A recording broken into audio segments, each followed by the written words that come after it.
It's my pleasure today to have a very exciting discussion featuring our good friend Greg Ip, U.S. economics editor of The Economist, and as you can see on our big screen, his special report on the world economy, which is referred to as the gated globe. This is a very powerful image about something that is neither the free world globalization or flat world globalization that some people would have, but nor is it the tumultuous falling back into World War I kinds of fears some other people have. It's a nuanced view, and it's one that I think is well worth our discussing, which is why we invited Greg to be here today. As many of you are aware, The Economist graciously and quite sensibly relies on interactions with a number of our senior fellows as inputs to their work, and two of our most prominent and most relied upon senior fellows, Arvind Subramanian and Joe Gagnon, who've interacted with Greg a lot over the years, will be providing some comments on this gated globe. That is not to say that they are in any way responsible for what Greg has to say. Just one more note about Mr. Ip. He is one of the leading economic journalists in Washington and therefore in the US, if not the world. He previously was the Wall Street Journal's Federal Reserve expert, which is where many of us got to know him and relied on his reporting. And he's since broadened his mandate in the last few years as the US economics editor at The Economist, where he writes occasionally things that look like columns, even though they're unsigned. As many of you are aware, every year The Economist has its Global Economy Survey timed to come out for the IMF World Bank annual meeting, and this is the latest one, and as, again, I would say, one of the more nuanced and most provocative ones they've produced. So for format, we're going to ask Greg to come up and present, and then ask, in turn, Joe and Arvind. Then the three of them will ascend to our stage, and I will manage traffic for open discussion. Greg, thank you very much.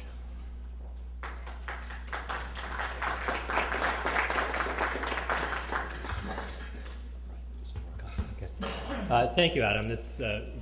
I really appreciate the opportunity to come and talk to you about this topic.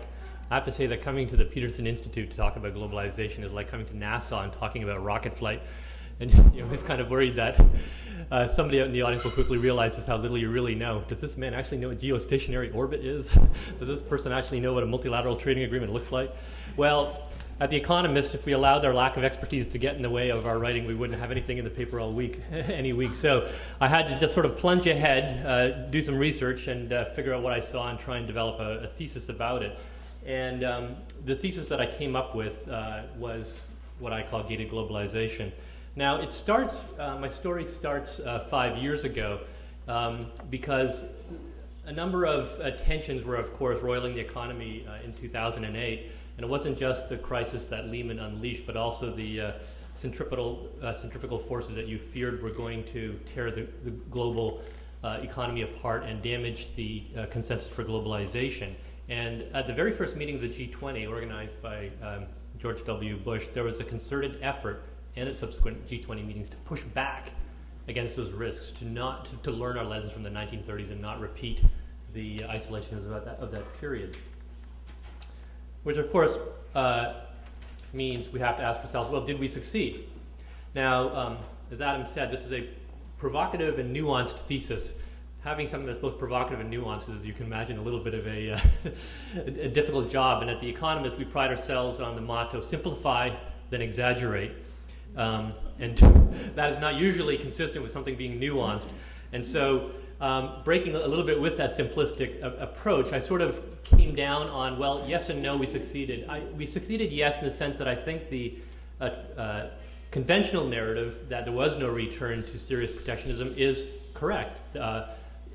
Traditional protectionism, as measured by things like import tariffs, was extremely low. There was a little uptick, I think, in the first year or two, but it came back down, and it remains lower than it was in the 1990s. And philosophically, there was simply no intellectual support for return to sort of 60s, 50s, 60s era, or certainly 30s era autarky. The notion that we are better off trading with the rest of the world and welcoming foreign investment has become so entrenched in intellectual and policy-making circles, that bit of conventional wisdom stood up extremely well.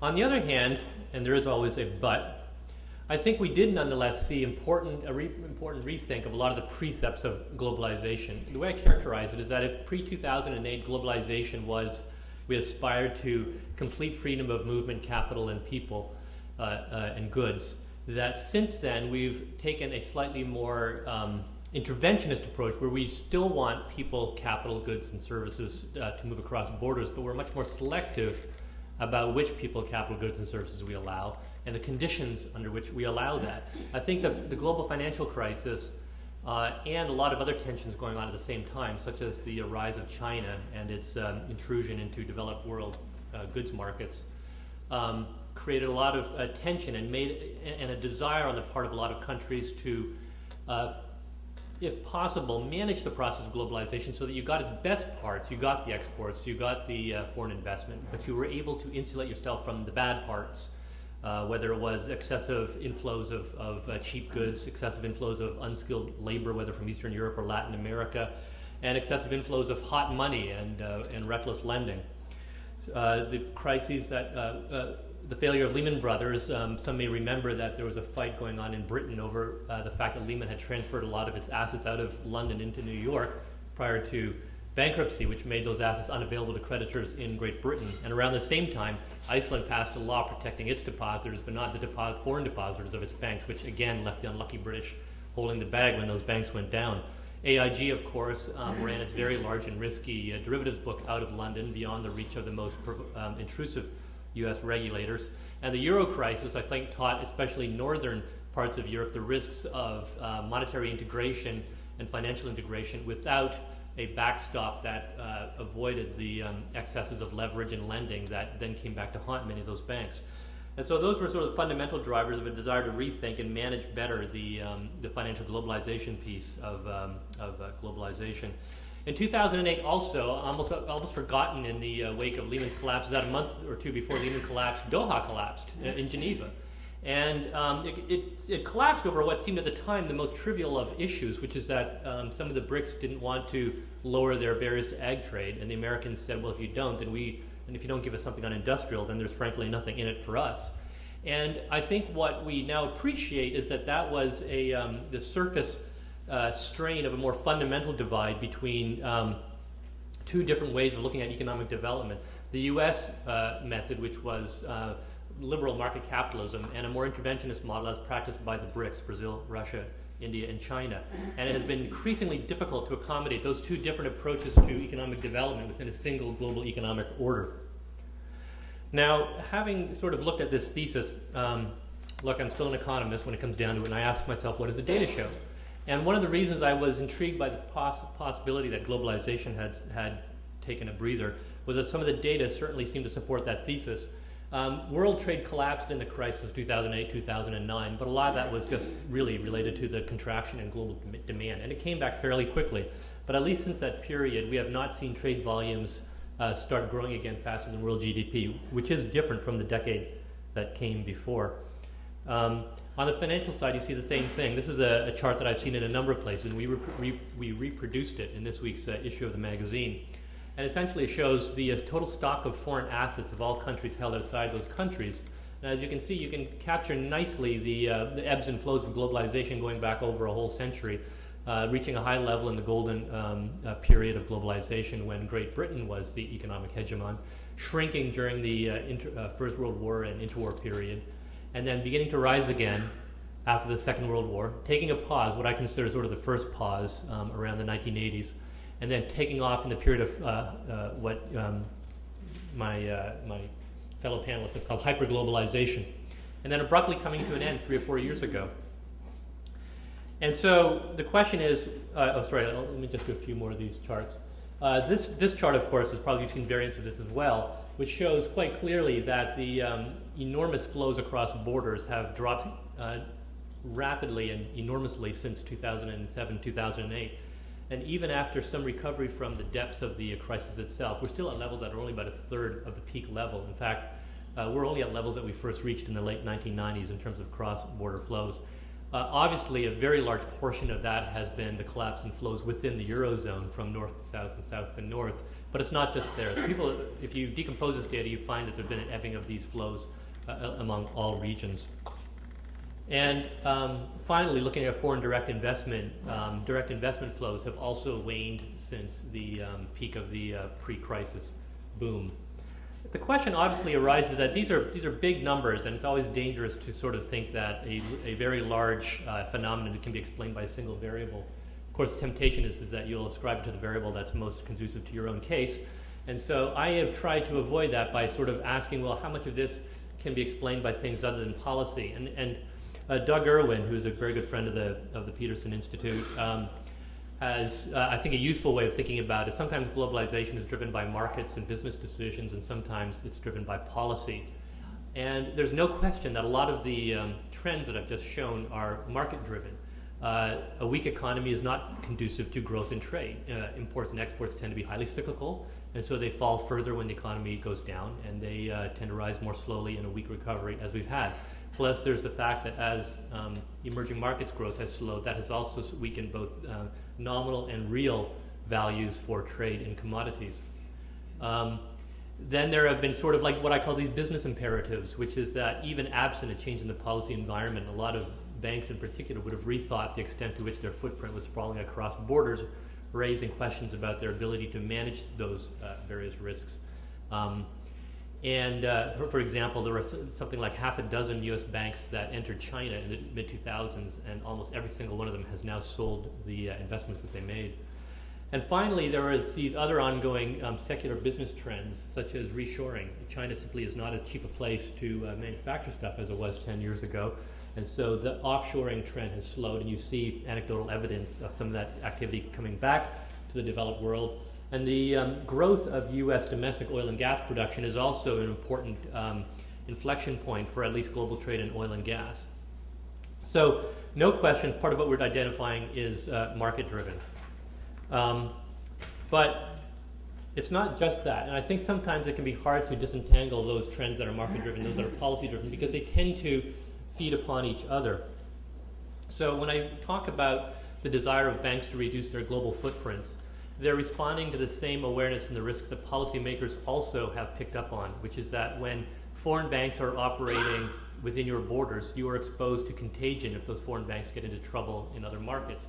And similarly, if your banks are exposed to lending conditions in other countries, as Western European banks were, for example, to Eastern Europe, then you are at great risk if if they get into trouble in those markets. And you've seen a concerted effort by regulators in Great Britain, in the Eurozone, and here in the United States to limit the exposure of their banking organizations to that cross-border contagion.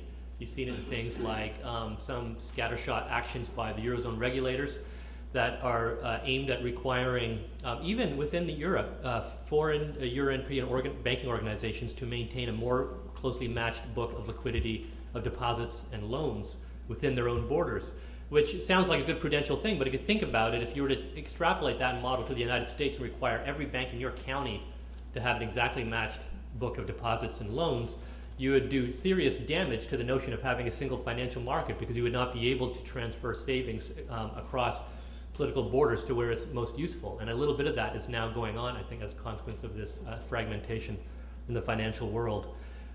When quantitative easing got started in 2009 and 2010, there were complaints of currency wars by the Brazilians and others, and that raised the appeal of capital controls as a way to tamp down these hot money inflows. Now, these were not your father's capital controls. This was not sort of the old-style notion of you simply do not let money in or out, or you impose these Soviet-style quotas. It was much more sort of a 21st century light touch type of capital controls. It took the form of taxes on inflows or outflows, or high reserve requirements for particular types of bank borrowing, or simply reporting requirements requiring particular types of capital inflows and outflows to go through an approval route instead of an automatic route, as is the case in India. Nonetheless, I think that it flowed from the same philosophical rethink of the desire of globalization that was driving some of these other policy actions, which is that we have to be much more careful about what type of capital and how much of it we let in, and can't we find a way to separate the good from the bad and welcome the good and keep out the bad. And I think Brazil is a very good case here, where they made it quite clear that our model depends on foreign investment. We want you to come in and build your factories and operate our roads and our ports, but we do not want your hot money inflows just because our treasuries pay 10% and yours pay 0. That is destabilizing to our system. And also from a policy point of view, there is, and you see this particularly in the rhetoric and the actions of American regulators, a determination not to allow your own national interest, your own diagnosis of what your country needs most, not to compromise that simply because you're trying to be the good global citizen and come up with global rules. And so you've seen many instances where the application of the new rules of finance in particular, but in other areas, have created uneven playing fields. Now, don't get me wrong, you do have to separate effect from intent, and the intent in these cases is not necessarily to fragment the global financial system, but that is in many cases the effect. And the fact that those effects, the knowledge that those effects occur, does not deter regulators, whether it's in Germany or the United States, from pursuing this path, speaks to, I think, the reversal of priorities from a globally consistent set of standards to one that serves national interest most. And I would not stand here and make the case that globalization has fallen into disrepair or gone into reverse. I mean, we're talking very much, again, a sort of a nuanced story where I think the question we really have to ask is whether we're at an inflection point. I think a lot of you are familiar with the work of the Chin-Ito Index, which tries to quantify the degree of capital account openness. This thing bounces around a lot.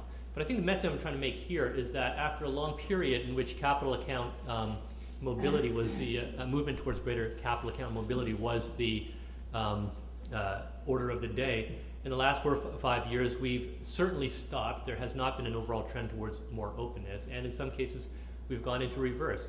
Again, I would not make the case that we are back to sort of Soviet-style type capital controls, but I think especially, Arvind, for example, you made this point, like India and China very much do want to continue towards a world where they are more open to capital than they have been in the past. But an interesting question is, what is their end point? Where do they want to end up? And if 10 years ago they sort of aspired to one day be where the United States or Britain are with complete free movement of capital, I think that has changed. They want to end up in a, Joseph Yam of the Hong Kong Monetary Authority put it this way, they aspire not to full capital convertibility, not free capital convertibility. And the distinction is as follows. Full convertibility means that the default is that you allow capital move in and out, but you maintain the ability to interfere with the process, even if it's just having rules on the books that allow certain reporting requirements or restrictions as needed to respond to conditions. And that, again, I think is consistent with this notion of gated globalization. We want your capital when it's good for us, and we're going to decide for us. Sorry, 5 minutes, got it, thank you. And we're also more discriminating on foreign direct investment. Now, this chart, little lesson on how to lie with numbers. So the UN Commission on Trade and Development does record the number of policy actions designed to liberalize versus restrict FDI. Now you'll see that even though we have a rising trend, it's still below 50%, which tells you that the overall trend is towards liberalization, not restriction. But the fact that trend is tapering, I think, is intriguing. And you're seeing actions even by countries like Canada and Australia, traditionally very open to foreign investment, putting up restrictions partly because they're much more suspicious of, for example, state-owned enterprises and state capitalism. And finally, even though traditional protectionism has been very quiescent, thankfully so, we see a lot of evidence of the murky protectionism, a turn to sort of things that are, for want of a better term, are industrial policy, essentially warmed over. No, we don't want to keep out imports, but we sure would like to give our exporters a leg up. And so you see much more use of things like export finance, local content requirements. Jeff Schott and Gary Hufbauer had an excellent volume a week ago looking at the impact of local content requirements. They're very, very costly to world trade, and very, very few of them are caught by the rules of the World Trade Organization. Part of what going on here, I think, is not necessarily a story of globalization per se, but it's a conflict between, as I said, two different ways of how you want to organize your economy. And one of the things that I think is intriguing about the rise of the BRICS is how similarly they have all embraced the notion of interventionism and state capitalism. And the so-called Washington Consensus, again, a term for which the Peterson Institute can claim ownership, took a bit of a beating, at least in its most caricatured sort of version, in the wake of the crisis, when it looked like our model of liberalization didn't work and their model of a muscular state role worked really well.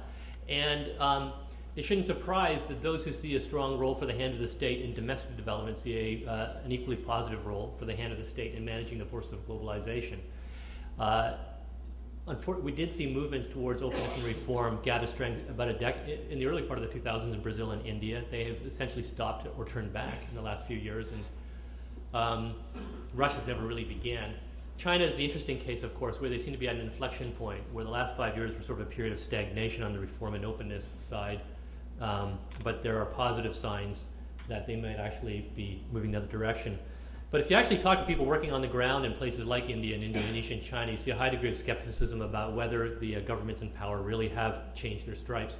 This is a survey that's done by the U.S.-China Business Council, and the main message here is not that people are turning their back on China, but if you see what's been going on over the last few years, a definite waning of the optimism and enthusiasm that has tended to drive the very large expansion of Western activity in China over the last decade or two.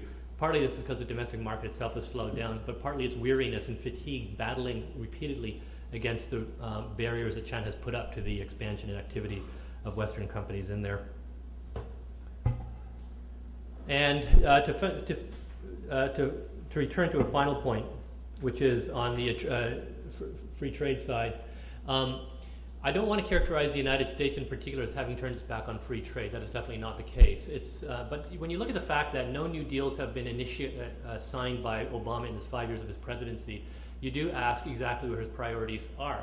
And I think that the story of Doha, which was a story that was shared both by the outgoing Bush administration and the incoming administration, was that the world had changed and that the countries that we traditionally were allowed to get away with a higher degree of protectionism for the sake of a global deal were no longer wards, no longer in need of that special treatment. They were full-fledged competitors, and there was no way the United States, the administration, was going to go to its farm state senators and ask for sacrifices unless they got something real in return.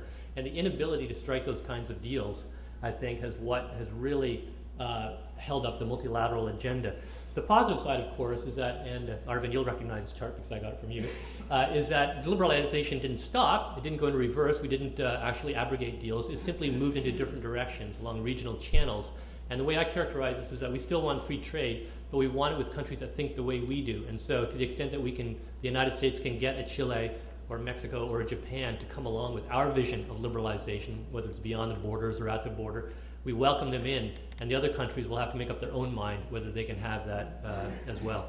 I think I want to draw it to an end there. The final point is, of course, and this is particularly relevant, I think, this week, given the absolutely pathetic performance of our leaders in the last week or two, which is that if you buy into the notion that globalization isn't just a product of technology, it's also a product of policy approval and economic leadership, you need to be very, very worried about the lack of American leadership on both the strategic front and the economic front, because frankly, a Congress that cannot agree to actually not default is not a Congress that seems well equipped to make the sort of sacrifices and strategic trade-offs necessary to keep the globalization going forward.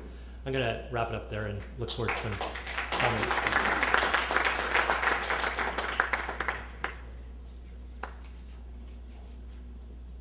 Thank you so much, Greg. It was a real overview with lots of good stuff from us and even from some other people. And on that note, I'd like to call upon Joseph Gagnon, who is a senior fellow here at the Institute. Many of you know him as one of the world's leading advocates and analysts of unconventional monetary policy. He's, of course, done enormous work both prior to joining the Institute 4 years ago and since on exchange rate regimes and the impact of currency interventions on trade and on growth. And Joe has some comments for Greg, if I can get to the next PowerPoint. There we go. See, I'm not totally incompetent. Joe.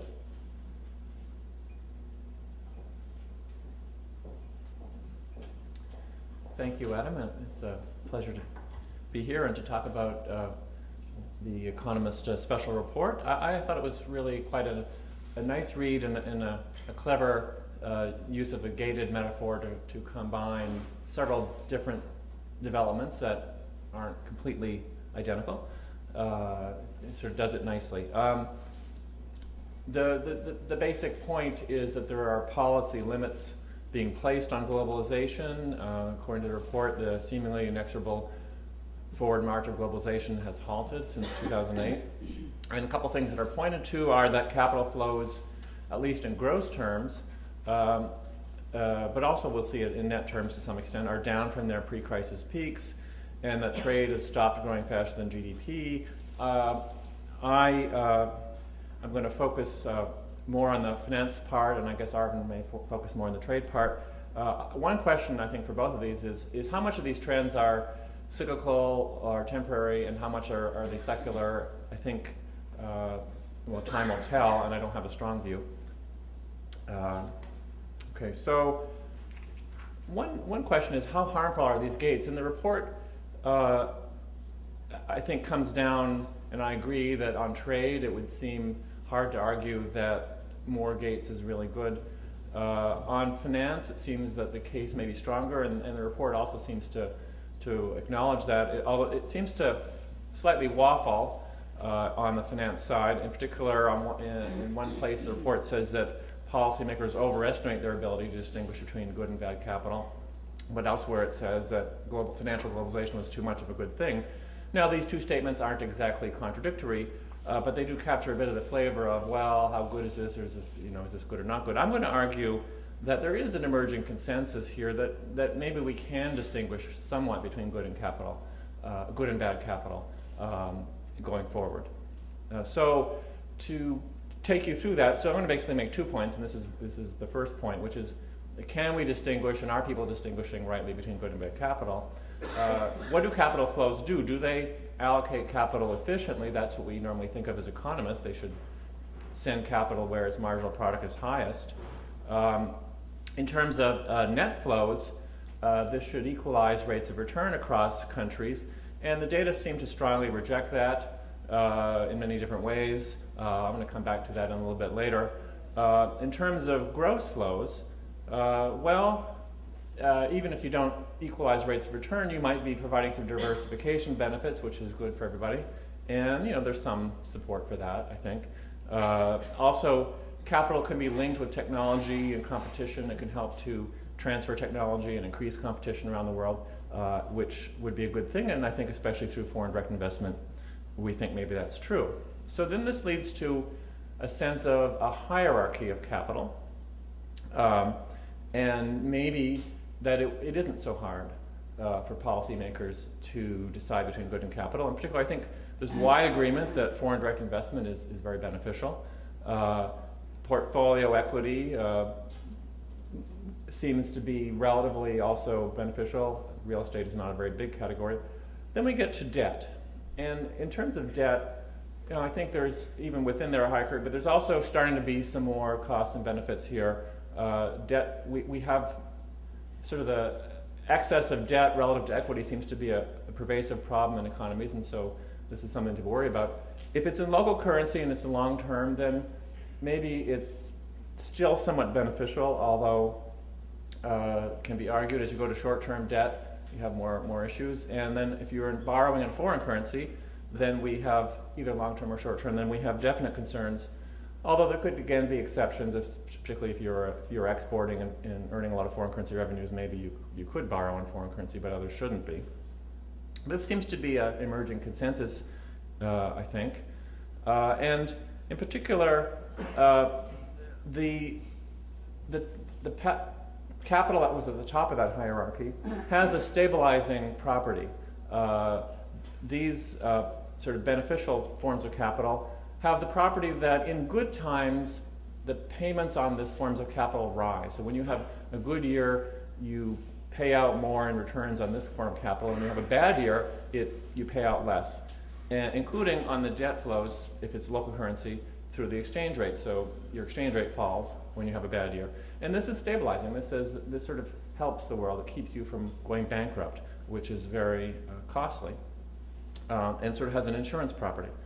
As you go to shorter term debt, then you have issues such as rollover risk, which can rise up in bad times. And again, this is sort of counter the insurance principle. And then as you go to foreign currency debt, it's definitely destabilizing, because if you have borrowed in a foreign currency when you have a bad time, typically your currency falls, and that makes your payments more onerous. more burdensome, and you have more failures and bankruptcies. So, and one other point is that these benefits, which are clearly there from the issuer, are also there from the purchaser's point of view, because the investors get more diversification and a better return profile from the more stabilizing forms of debt. Okay, so the other point I would like to make is mentioned in the article. I wish it had been highlighted a bit more. A couple quotes that I really liked in this survey are, it says, foreign exchange intervention is a zero-sum game, and by artificially depressing interest rates in the recipient country, it also encourages excessive borrowing and bubbles there. Two statements with which I align myself very strongly. So I think that's right, but I think it didn't really, the article survey didn't really follow this through as much as it could have. In particular, I think there's a widespread view, which you've been hearing a lot lately, that quantitative easing in the central countries is really driving a lot of capital flows, perhaps risky capital flows, into emerging markets. I just don't think that's supported by the evidence at all. If you look at the flows we've seen, despite extraordinary quantitative easing measures, capital flows to emerging markets are not particularly large. And in fact, they have been negative on net. There have been some gross flows, it's true, not larger than normal, but the net flows have actually been in the opposite direction. And I think it's actually not even a coincidence. I actually think that there's something going on here, and I think it's the foreign exchange intervention. In particular, something happened about 10 years ago in 2000 in which emerging and developing economies, on balance as a group, stopped borrowing, and they started to lend. And this shift, as you can see, is quite large. It's several percent of their GDP. We're talking about $1.5 trillion here of swing from borrowing to lending, which is a net swing, not a gross swing, because gross flows can move a lot, but net flows, for net flows to swing by that much is quite substantial. And it's led, so the swing, just to read the graph, the swing is, the blue line is the net borrowing of emerging markets, and as you see in 2000 it switched to net lending to the rest of the world, of about a peak of over 4% of their GDP. In 2007, it's now running about 1.5% of GDP, of emerging market GDP. This was led by what the governments were doing, which is what I had quoted earlier, the official flows, which is mainly reserve accumulation, soaring in this period. So this has often been referred to as the uphill flow of capital. And I think it's really an important part of I think it would have been an important sort of gate to talk about in the survey, that capital is now flowing uphill in a way that seems counter to what you would want. And so some people have referred to this as new mercantilism, and I think it deserves relatively more focus in the report. So, so conclusions. And here I'm going to basically agree with the report that governments everywhere, but especially in emerging markets, and I think that was clear from Greg's nice presentation, especially in emerging markets, are adopting a number of Gates measures to limit and redirect globalization, and we saw several of them, and I think the one I would like to add is the one I finished with just now about the reserve accumulation and the massive redirection of capital. But we haven't rolled back globalization per se, writ large. I think some of these limits are beneficial. In particular, I think controls on more risky forms of capital are good, and I think we could go further. I think too many countries are still borrowing too much in risky foreign currencies, which they shouldn't be. Other of these limits are harmful. I think particular sort of favoritism in trade, I think is harder to justify. And I mean favoritism both with respect to specific countries, but also with respect to your national champions, things like that, I think is something we need to be on the watch for. And of course, as I said, the mercantilist flows of official capital is sort of subverting the opening of the world into a way that doesn't seem to make economic sense. Thank you.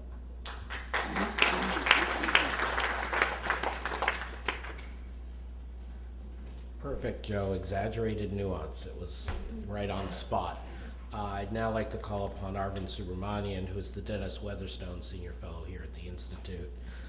Arvind, as many of you know, straddles the world both geographically and in the topics he covers, but particularly has insights into long-term growth strategies, economic models in the sense of countries' models, and their impact on the world trading system. It's been our pleasure to have him with us the last several years, and we look forward to his remarks today. Thank you, Arvind.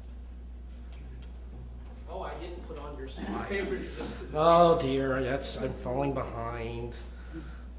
There we go. You're absolutely right. Sorry. Thank you very much, Adam. It's a great pleasure to be here. First of all, I want to say I want to congratulate Greg on, I think, a really excellent survey. People have said exactly why it's so good, this, nuance, the metaphor of the gated, the gates on globalization, just right, I think, really very good. Great read. What would we do without The Economist? No question about that. Having said that, one has to do to The Economist what The Economist does to everyone else, which is, unafraid, irreverent bashing that they do. I think we need to inflict that on The Economist. I want to make 3 points. The point is that this is a slightly kind of anxious, concerned view on the world. And I want to say maybe, there is a very positive spin to give on what The Economist and Greg make out to be slightly, negative or even cautionary developments. Then I want to focus on maybe some of the real things that we should be worried about, which, the survey didn't focus enough on. And then I want to get into this last thing of, do we need a hegemon to sustain the onward march of globalization? And take a slightly more, again, a more optimistic view. So this is kind of optimism against the kind of the caution or the wariness of Greg's survey.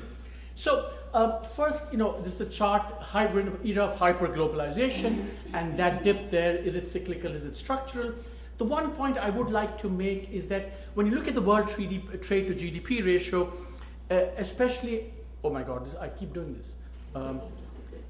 There's no pointer. Okay, if you look at the end, the one thing, the point to take away from this is that world trade to GDP also depends a lot on convergence. If convergence is taking place, trade to GDP ratios will rise automatically.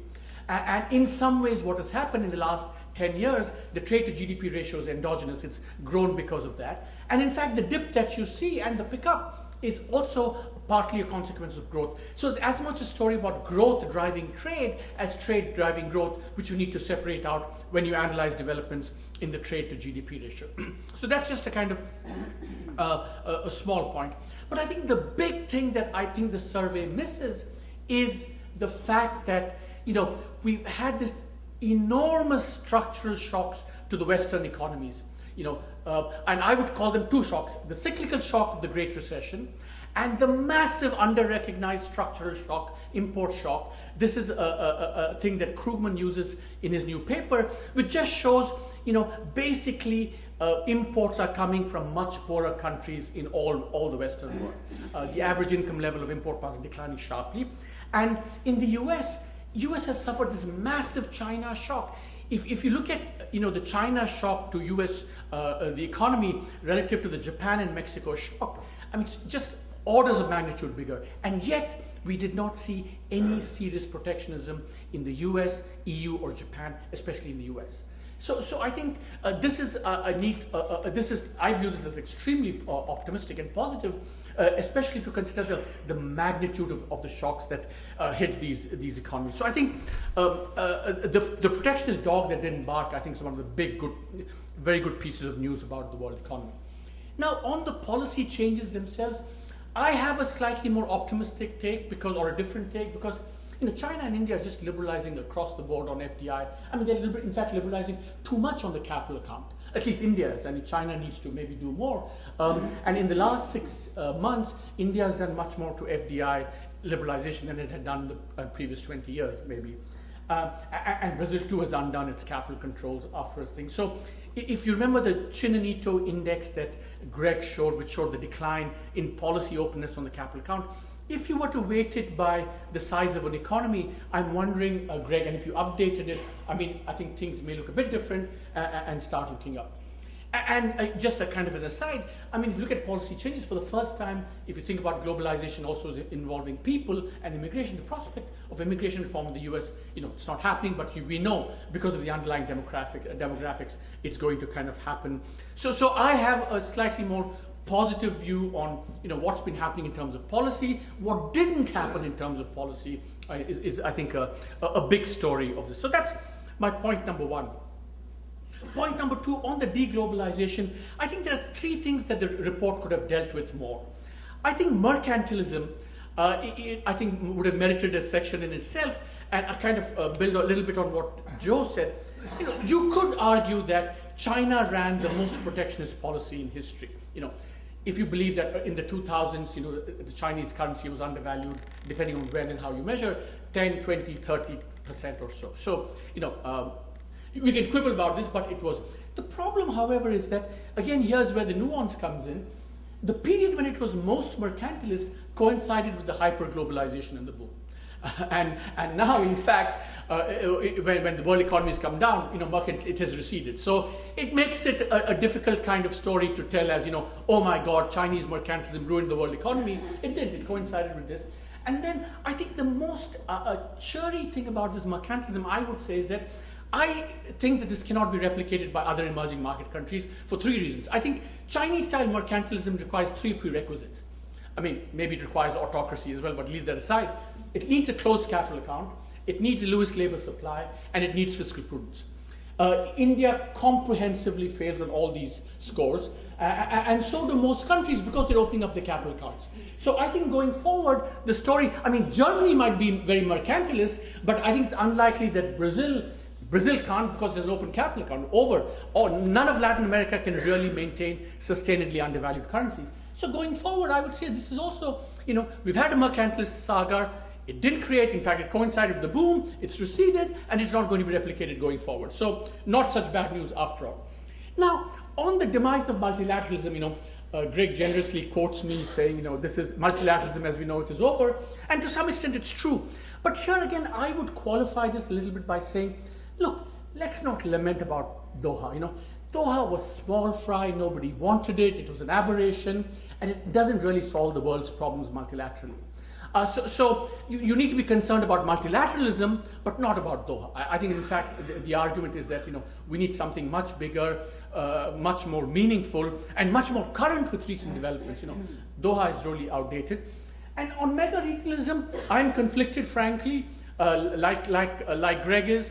On the one hand, I do think it means, especially because now, as I said, in the first time in history, the four biggest trading partners are doing this amongst themselves. That's why I think multilateralism is in jeopardy. But, maybe competitive liberalization will work. And there are some early signs that one of the intents of this, which is to put pressure on China, is perhaps working. China is moving forward, or at least threatening to move forward. FDI, the BIT agreement, playing ball in the services negotiations in Geneva. So it's possible that this could actually work on China, and then we get much more meaningful liberalization. Last point, I think the real deglobalization story, I think the Economist missed.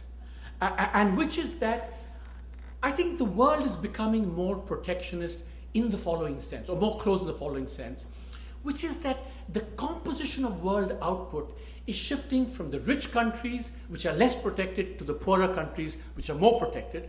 And it's shifting from manufacturing, which is more open, to services, which is less open. So if you look at that global shift, actually you could make the case that, in fact, endogenously the world is becoming more close. And that's a point, Greg, that you missed. So I think you should make amends next time around. In fact, if you look at services, again, much more closed in developing countries. Manufacturing also closed. But the point is that it's not only shifting towards developing countries, which are on average more protectionist, or policy barriers are higher, but it's also within that is shifting more to services, which is intrinsically more. So I think this is a kind of compositional shift story that I think is worth thinking about. Last point, I think, Greg rightly says, globalization has been sustained by the hegemon, the benign hegemon, the US. Now it's being threatened. By the way, my prediction that the renminbi will eclipse the dollar within 10 to 15 years. Mr. Ted Cruz is on my side on that score. I'm very happy. You know, the more he does this, the more my prediction. Exactly. Now, I think, you know, what sustains globalization? Convergence, which I've mentioned, technology, which Greg you mentioned, and then what Jagdish calls the 3 I's: ideas, interests, and institutions. On technology, I think, you know, the spread of this is far from complete. I think there's much more technology to spread to sustain globalization, especially in the emerging market and developing world. On ideology, I would insist that the reappraisal after the financial crisis was not that capitalism and globalization was discredited, but as Joe also said, and it said in the report, that finance as we knew it is discredited. Domestic finance and global finance. So I think, the ideology that, you know, globalization is still good, certainly in New Delhi and Beijing, it's not been dented by any means. I think the kind of murky protectionism that you talk about is a little bit the developing world trying to imitate China, you know, that we can get this technology, force companies to, you know, transfer technology and so on. But I don't think fundamentally this ideology of globalization has in any way been dented. Institutions, yes, we still have the WTO, maybe a little bit irrelevant, but it's still playing a constraining role, as you know, Greg also mentions in this thing. So we still do have institutions. You know, for example, the legal dispute settlement angle of the WTO is thriving. Everyone is going to it. They're respecting its rules, and you know, and even the fact that we get murky protectionism is a tribute to the fact that, you know, the WTO as an institution and its rules are working, and people are, you know, even if they want to breach it, they have to work around it. The last point I will make is this. I think, you know, in some ways, globalization finally is sustained by the enmeshing of, you know, private interests. You quote this book by Roger Angel in you know, the what's it called? I quoted in my book as well. The Grand Illusion, Norman Angel, Grand Illusion. And there's a lovely phrase actually where he says that, it's not he, but Lord Escher says that, you know, this is about, you know, these interests, you know, it's kind of pregnant with the restraining influences of these things. That's why, you know, globalization is going to be sustained. Of course, we had World War I, that's a different matter. But I think that what is new about the world in the last 10 years and going forward is not just that these private interests are building up all over, but what, you know, Aditya Mattu and I call this phenomenon of crisscrossing globalization. That is, it's no longer the case that, you know, the poor guys get capital and technology from the rich, and the rich guys get the commodities, and, you know, you have this kind of comparative Heckscher-Ohlin comparative advantage world. We're getting much more a crisscrossing world where, you know, flows are both ways, FDI is both ways, people are both ways, and that changes the underlying dynamic for globalization, I think, quite fundamentally. And this is an example from a paper that we did. If you look at global two-way FDI flows, this is a measure of two-way flows. It's a Gruber-Lloyd index. 1, of course, means perfect two-way flows, and 0 means no two-way flows.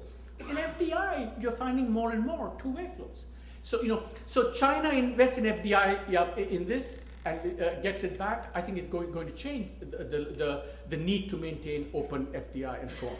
So on this, let me end by saying that I think this crisscrossing globalization is enmeshing is very thing, and I want to quote, you know, Salman Rushdie's book Midnight Children, where I think the protagonist Salim Sinai says, all of us, brown, white, black, are leaking into each other like flavors when we cook. And I think this is the kind of world going forward, which I think is very, optimistic from the point of view of sustaining globalization.